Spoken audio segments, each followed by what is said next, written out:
Hello students, 12th science ફિઝિક્સમાં chapter number 3. આજના ટોપિકની અંદર આપણે કાર્બન અવરોધકના અવરોધનું મૂલ્ય કેવી રીતે શોધી શકાય અને આ અવરોધનું મૂલ્ય વર્ણ સંકેત દ્વારા શોધવામાં આવે છે. તો અવરોધનું મૂલ્ય જાણવા માટેનો વર્ણ સંકેત લખીને તેનું મૂલ્ય કેવી રીતે જાણી શકાય છે. ઓકે, આમાંથી લગભગ 1 માર્કર એમસીક્યુ જે છે એ એમસીક્યુ ઘણી વખત પૂછાય છે.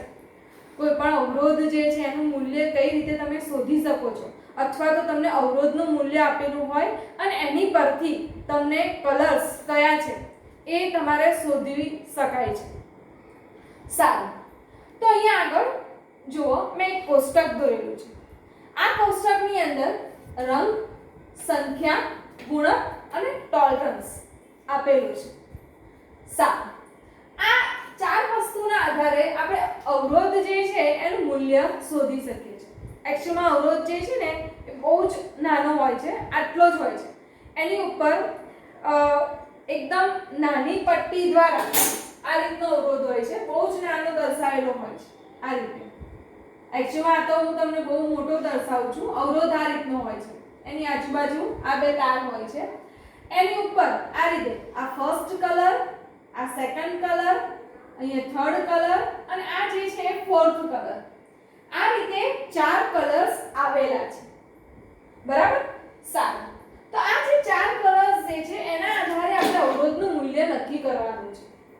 તો આ જે ચાર વસ્તુ આપણને આપેલી છે એની પરથી આપણે અવરોધનું મૂલ્ય નક્કી કરવું હોય તો એમાં પહેલો જે છે એ છે કાળો. કાળો એને ઇંગ્લિશમાં કહેવાય છે બ્લેક. સેકન્ડ કથ્થઈ એટલે કે બ્રાઉન, લાલ રેડ, નારંગી એટલે કે ઓરેન્જ, પીળો એટલે કે યલો, લીલો એટલે કે ગ્રીન, વાદળી એટલે કે બ્લુ, જાંબલી વાયોલેટ, ભૂખરો એટલે કે ગ્રે, સફેદ વ્હાઈટ, ગોલ્ડ એટલે કે ગોલ્ડ, એને ઇંગ્લિશમાં આપણે ગોલ્ડ જ કહીએ છીએ, સિલ્વર ચાંદી, બરાબર, એને ઇંગ્લિશમાં આપણે સિલ્વર લખેલું છે. અને લાસ્ટમાં નો કલર, એક પણ કલર ના હોય તો. જરૂરી નથી કે તમને અવરોધ આપેલો છે એની અંદર આ ચારે ચાર હોય. જો 3 કલર આપેલા હોય, ચોથો કલર ના હોય તેનો મતલબ કે તમારે ચોથું જે છે એમાં કોઈ કલર નહીં એ આપેલું હોય. સારું, હવે આ જે કલર્સ આપેલા છે એની સાપેક્ષે આપણે એક સંખ્યા જે છે એ લખી નાખીએ. કાળો છે 0 થી એની શરૂઆત કરવાની. 0 1 2 3 4 5 6 7 8 9 9 સુધી પાછળના જેટલા પણ વધ્યા એમાં ડેશ ડેશ ડેશ. સારું, હવે આ જે આપણને સંખ્યા મળશે એનો કોઈ એક ગુણક હશે. એની જોડે ગુણાકારમાં આપણે જે લેવાનું છે એ ફર્સ્ટ કાળો જે છે 10 ની 0 ઘાત, 10 ની 0 ઘાત એટલે તો 1. એના પછી 10 ની 1 ઘાત, 10 ની 2 ઘાત, 10 3, 10 4 અપ ટુ 10 9 સુધી. ઓકે, અહીંયા 9 છે, 10 છે. એના પછી 10 -1 અને એના પછી 10 -2. સારું, ટોલરન્સ એટલે કે આને આપણે પર્સન્ટેજમાં લેવાના છે. એમાં આટલે સુધી કંઈ જ આવશે નહીં. છેલ્લા 3 જે છે ગોલ્ડ, સિલ્વર અને કોઈ કલર નહીં, નો કલર, એની અંદર ±5%, ±10 અને ±20% આવશે. સારું, હવે આ કોષ્ટક તો તમને આ રીતે બનાવતા આવડી જાય, બરાબર. પણ આ જે છે એ કલર્સ આપણે યાદ રાખવાનું છે વર્ણ સંકેત દ્વારા. તો આ જે વર્ણ સંકેત જે છે એ કયો વર્ણ સંકેત છે? તો જો વર્ણ સંકેતને આ યાદ રાખવા માટે શું કરવાનું? તો ફર્સ્ટ શું છે? કાળો. કાળો જે છે એનું ફર્સ્ટ લેટર શું છે? બી. તો અહીંયા આગળ મેં લખ્યું છે બી. કથ્થઈ એટલે કે બ્રાઉન. બ્રાઉનમાં પણ ફર્સ્ટ લેટર શું છે? Capital B. તો અહીંયા મેં લખ્યું છે બી. બીબી. લાલ એટલે કે એનો ફર્સ્ટ લેટર આર. ઇંગ્લિશમાં રેડ, રેડ માટેનો આર. તો અહીંયા આગળ આર. નારંગી ઓરેન્જ, ઓ ફર્સ્ટ લેટર. પીળો એટલે કે યલો, એનો ફર્સ્ટ લેટર વાય. તો બીબી રોય.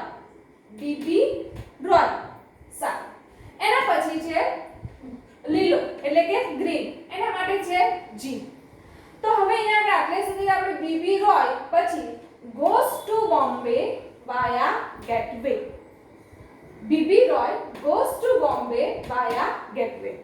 સારું, હવે અહીંયા આગળ જુઓ આપણે આ ગ્રીન સુધી તો પહોંચી ગયા goes to આ જો અમે બધા વ્હાઈટ લેટરમાં જે લખ્યું છે ને બરાબર વ્હાઈટ અક્ષરથી જે મેં લખેલું છે એ આપણે લેવા જ નથી જે પણ મેં કલરિંગ એનાથી લખેલું છે કલરિંગ ચોકથી લખેલું છે એ ફર્સ્ટ લેટર આના આવશે સારું તો B B Roy goes to Bombay goes to એના માટે ગ્રીન બોમ્બે એટલે કે બ્લુ વાયા એટલે કે વાયોલેટ ગેટવે એટલે કે જી માંથી આગળ આવશે ભૂખરો ઓકે એટલે કે ગ્રે વે એટલે કે સફેદ વ્હાઈટ આટલે સુધી તમને આની પરથી આવી જશે લાસ્ટ કયા બાકી રહ્યા તો ગોલ્ડ સિલ્વર અને એક પણ કલર નહીં તો આ વર્ણ સંકેત પરથી તમે આ અવરોધનું મૂલ્ય શોધી શકો છો બરાબર ડાયરેક્ટ યાદ નહીં રહે પણ બીબી રોય એમાં ફર્સ્ટ લેટર પહેલો બી જે છે એ બ્લેક આવશે સેકન્ડ બી છે એ કથ્થઈ એટલે કે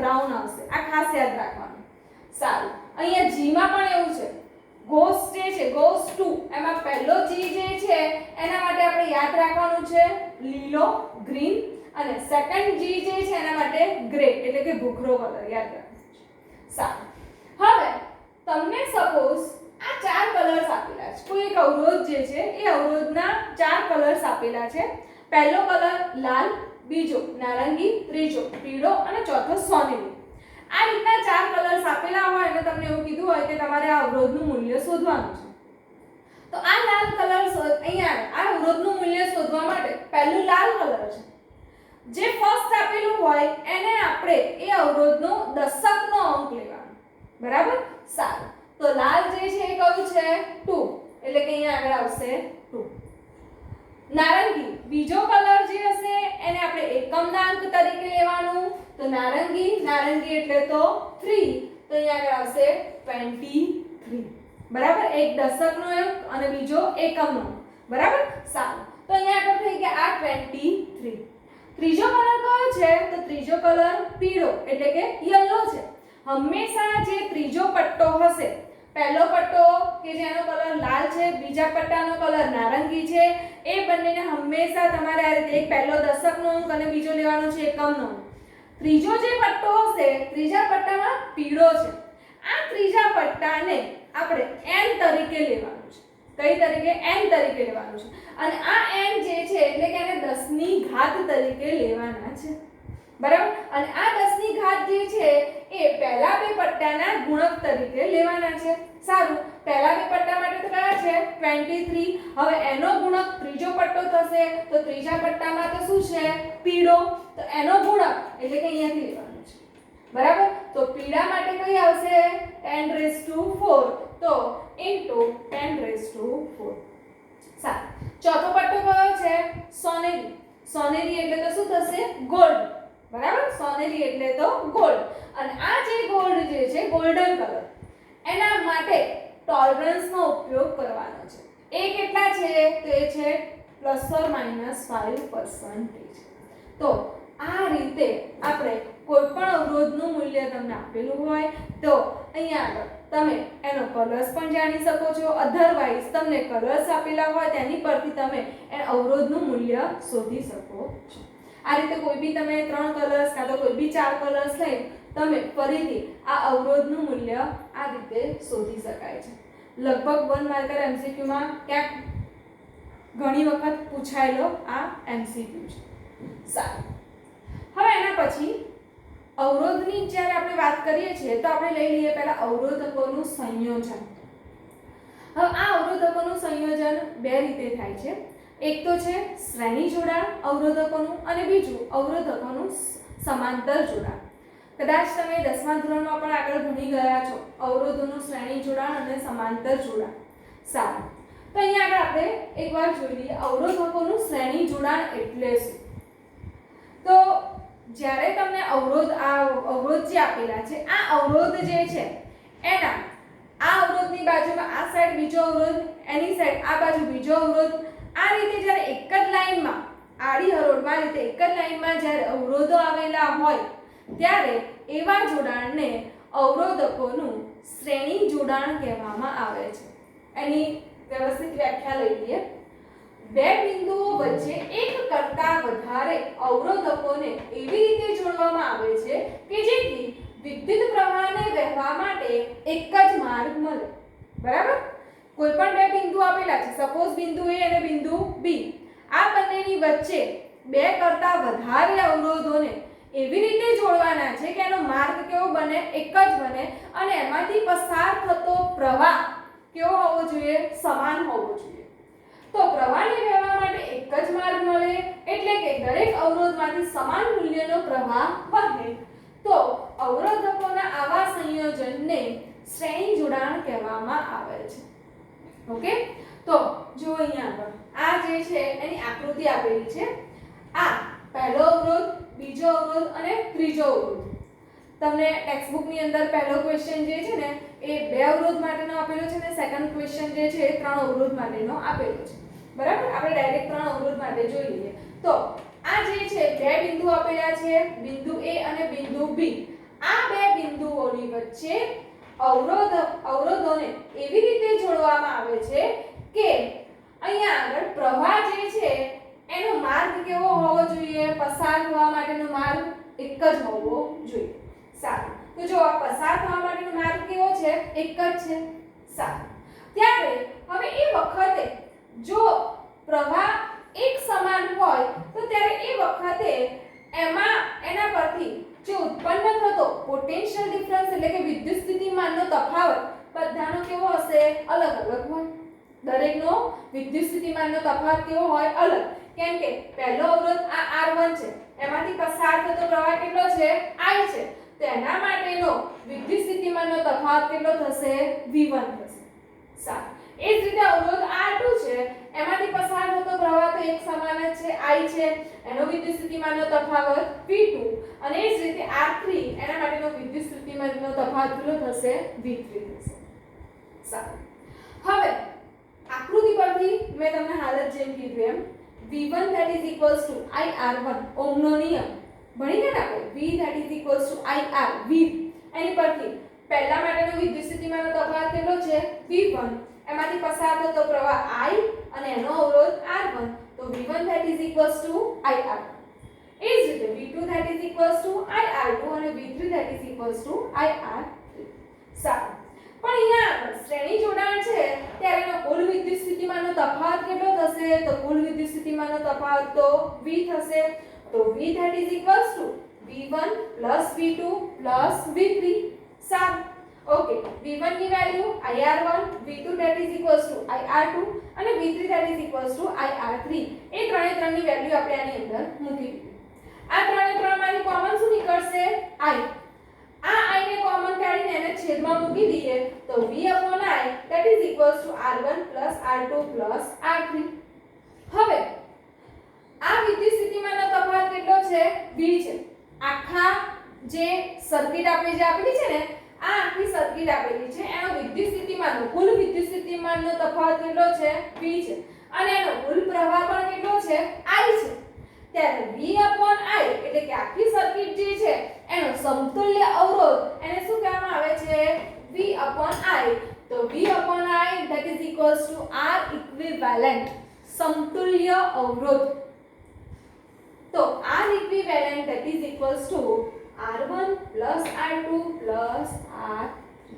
બરાબર? ઓહમના નિયમ પરથી ભણી ગયા. V/I V that is equals to IR then R that is equals to V/I. કેમ કે આ જે સર્કિટ આપેલી છે એનો કુલ વિદ્યુત સ્થિતિમાનનો તફાવત V છે અને દરેકમાંથી પસાર થતો પ્રવાહ કેવો છે? સમાન જ છે. આખી સર્કિટમાંથી પસાર થતો પ્રવાહ I છે ત્યારે V/I that is equals to R equivalent થશે. ઓકે, સારું, જો અસમાન અવરોધો જે છે એવા n અવરોધ શ્રેણીમાં જોડેલા હોય, આપણે અહીંયા આગળ ત્રણ અવરોધની વાત કરી છે. જો આવા n અવરોધ આવેલા હોય તો R equivalent that is equals to R1 R2 Rn થશે. પણ જો આ અવરોધ સમાન હોય, જો અવરોધ સમાન આવેલા હોય તો R1 that is equals to R2 that is equals to up to Rn that is equals to શું થશે? R થશે. જો અહીંયા આ બધા અવરોધ સમાન હોય તો R equivalent that is equals to R plus R plus R કેટલી વખત? n વખત થશે. ઓકે, સારું, n વખત થશે ત્યારે R equivalent થશે, કેમ કે આ r કેટલી વખત છે? n વખત છે, બરાબર? એટલે r equivalent that is equals to n into r થશે. સારું, આ થયું અવરોધકોનું શ્રેણી જોડાણ, બરાબર? શ્રેણી જોડાણ એટલે હંમેશા શ્રેણી જોડાણમાં અવરોધોનો શું થશે? સરવાળો થશે, બરાબર? એકની બાજુમાં બીજો, બીજાની બાજુમાં ત્રીજો, આ રીતે આને કહેવામાં આવે છે શ્રેણી જોડાણ. ઓકે, સારું. હવે લઈએ આપણે અવરોધકોનું સમાંતર જોડાણ. સમાંતર જોડાણ એટલે કે સપોઝ અહીંયા હું અહીંયા ઊભી છું, મારી આગળ કોઈ એક બીજું ઊભું છે, એની આગળ હજી કોઈ આગળ બીજું કોઈ ઊભું છે, તો આ રીતના જ્યારે આપણે ઊભા હોય ત્યારે એને શું કહેવામાં આવે છે? સમાંતર જોડાણ કહેવામાં આવે છે. એની વ્યવસ્થિત વ્યાખ્યા આપણે લઈએ તો જો બે કે બે કરતાં વધારે અવરોધકોના એક તરફના છેડાઓ એક બિંદુએ અને બીજી તરફના છેડાઓ બીજા બિંદુએ જોડવામાં આવે તો આવા જોડાણને સમાંતર જોડાણ કહેવામાં આવે છે. જો આ થયો એનો એક તરફનો છેડો, બરાબર? એક બિંદુએ એના એક તરફના બધા જ છેડાઓ, બીજા બિંદુએ એના બીજી તરફના બધા જ છેડાઓ જ્યારે આ રીતે જોડાણ કરવામાં આવેલું હોય ત્યારે એને સમાંતર જોડાણ કહેવામાં આવે છે. પહેલો અવરોધ એનો આ છેડો અહીંયા એ બિંદુ સાથે, બીજો અવરોધ એનો પણ છેડો એ બિંદુ સાથે, ત્રીજો અવરોધ એનો પણ આ છેડો એ બિંદુ સાથે. એ જ રીતે R1 નો એક છેડો, R2 નો બીજો છેડો અને R2 નો બીજો છેડો એ બી બિંદુ સાથે. જ્યારે આ રીતનું જોડાણ હોય ત્યારે એને સમાંતર જોડાણ કહેવામાં આવે છે. સારું, તો હવે તમે જોઈ શકો છો આ રીતની જ્યારે આકૃતિ આપેલી હોય ત્યારે એને સમાંતર જોડાણ કહેવામાં આવે છે. સારું, હવે અહીંયા આગળ જુઓ કે આનો વિદ્યુત સ્થિતિમાનનો તફાવત કેટલો છે? V છે. હવે અહીંયા આગળ તમે જુઓ બધા જ અવરોધો જ્યારે એકબીજાની સમાંતરમાં આવેલા હોય ત્યારે દરેકનો વિદ્યુત સ્થિતિમાનનો તફાવત કેવો થાય? સરખો થાય.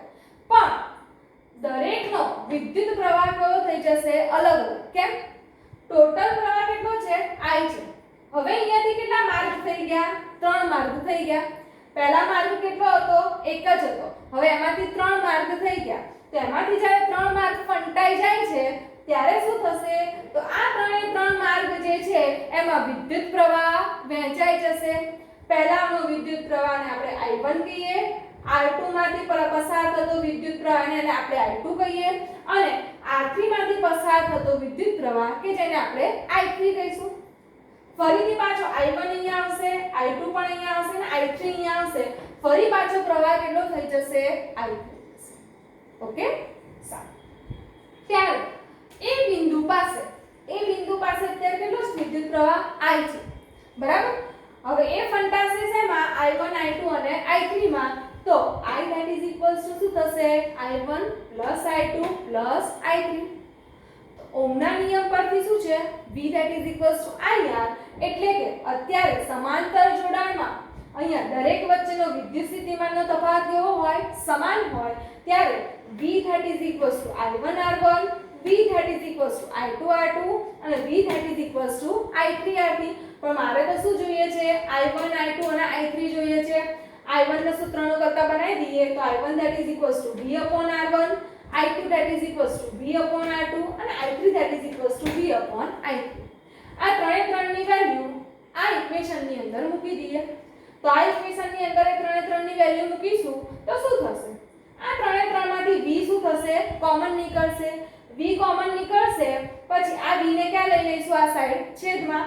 તો I upon V that is equals to 1 upon R1 plus 1 upon R2 plus 1 upon R3. Okay, પણ ઓહમના નિયમ પરથી V that is equals to IR, then V upon I that is equals to R, then I upon V તો શું થશે? 1 upon R. Okay, પણ અહીંયા તમે જુઓ આખા સર્કિટ માટેનો વિદ્યુત સ્થિતિમાનનો તફાવત કેટલો છે? V છે. આખામાં પસાર થતો પ્રવાહ આટલેથી આટલામાં પસાર થતો પ્રવાહ કેટલો છે? I છે. ત્યારે એનો સમતુલ્ય અવરોધ કેટલો થાય? R equivalent. તો V upon I that is equals to R, then I upon V that is equals to 1 upon R equivalent. તો સમાંતર જોડાણ માટેનું equation 1 upon R equivalent that is equals to 1 upon R1 plus 1 upon R2 plus 1 upon R3. Okay, જો અહીંયા આગળ R જે છે એ અસમાન અને n તમને આપેલા હોય, અવરોધો જે છે એ n અવરોધ આપેલા હોય અને દરેકે દરેક જો અસમાન હોય તો r equivalent that is equals to 1/r1 plus 1/r2 plus 1/r3 plus dash dash dash plus 1/rn થશે. અને જો આ અવરોધોનું મૂલ્ય સમાન હોય, આ જે n જેટલા અવરોધ આપેલા છે એનું મૂલ્ય જો સમાન હોય તો 1/r equivalent that is equals to 1/r plus 1/r plus dash dash dash plus 1/r કેટલી વખત n વખત, તો 1/r equivalent that is equals to n/r થશે. તો r equivalent that is equals to શું થશે, આને સૂત્રનો કરતા બનાવી દો, વ્યસ્ત લઈ લઈએ, then r equivalent that is equals to r/n. Okay, તો સમાંતર જોડાણ એટલે શું થશે, સમાંતર જોડાણ એટલે કે અવરોધના વ્યસ્તનો સરવાળો થશે. શ્રેણી જોડાણ એટલે અવરોધોનો સરવાળો અને સમાંતર જોડાણ એટલે કે અવરોધોના વ્યસ્તનો સરવાળો થશે. ઓકે, એના પછીનો ક્વેશ્ચન છે અવરોધના જટિલ પરિપથ માટે સમતુલ્ય અવરોધ શોધો. જટિલ પરિપથ એટલે અહીંયા આગળ આપણને આ પહેલો અવરોધ જે છે એ શ્રેણી જોડાણમાં, એની જોડે આ બીજા બે અવરોધ આપેલા છે સમાંતર જોડાણમાં. અહીંયા આકૃતિ આ રીતે દર્શાવેલી છે, બે બિંદુઓ આપેલા છે, પહેલું બિંદુ A, અહીંયા બીજું બિંદુ B અને ત્રીજું બિંદુ C. સારું, A અને B બિંદુ વચ્ચે R1 અવરોધ આવેલો છે, B અને C બિંદુ વચ્ચે R2 અને R3 અવરોધ સમાંતરમાં આપેલો છે. તો પહેલા તો આપણે શું કરીશું, આ જે સમાંતર જોડાણ જે છે ને પહેલા એને સોલ્વ કરી નાખીએ, એનો સમતુલ્ય અવરોધ શોધી નાખીએ. તો સમાંતર જોડાણ એટલે તો શું થશે, અવરોધોના વ્યસ્તનો સરવાળો. તો અહીંયા આગળ B અને C બિંદુ વચ્ચેનો સમતુલ્ય અવરોધ શોધવો હોય તો R2 અને R3 માટે એનો સમતુલ્ય અવરોધ આપણે R' તરીકે લઈ લઈએ. ઓકે, તો સમાંતર જોડાણ એટલે તો શું થશે, 1/r' that is equals to 1/r2 plus 1/r3. Okay, સારું. હવે અહીંયા આગળ જો આપણે લસા લઈ લઈએ ને તો શું થશે, અહીં R2 plus R3 upon R2 into R3, પણ એ કોની બરાબર થશે, એ થશે 1/r' ની બરાબર થશે. જો અહીંયા આગળ એક પોઈન્ટ હજુ હું લખું છું, લસા લઈ લઈએ તો R2 plus R3 છેદમાં R2 into R3.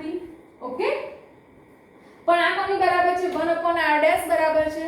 મારે r' નો સૂત્રનો કરતા બનાવવો છે તો r' that is equals to એનો બેઝ લઈ લઈએ તો R2 into R3 upon R2 plus R3 થશે. ઓકે, તો B અને C વચ્ચેનો સમતુલ્ય અવરોધ આપણને મળી ગયો r' અને એ r' that is equals to R2 into R3 upon R2 plus R3. હવે જો આપણી સર્કિટ કેવી બની જશે, હવે સર્કિટ આવી બની જશે, A બિંદુ એને પછી R1 એને પછી B બિંદુ, B અને C ની વચ્ચે શું થશે, R' મળશે. હવે આ બંને અવરોધ કેવા થઈ ગયા, શ્રેણી જોડાણમાં થઈ ગયા. શ્રેણી જોડાણમાં થઈ ગયા છે તો શ્રેણી જોડાણ એટલે તો શું થશે, અવરોધો જે છે એનો સરવાળો. તો R equivalent that is equals to R1 plus R'. Okay, તો R equivalent that is equals to R1 પણ R' that is equals to R2 into R3 upon R2 plus R3.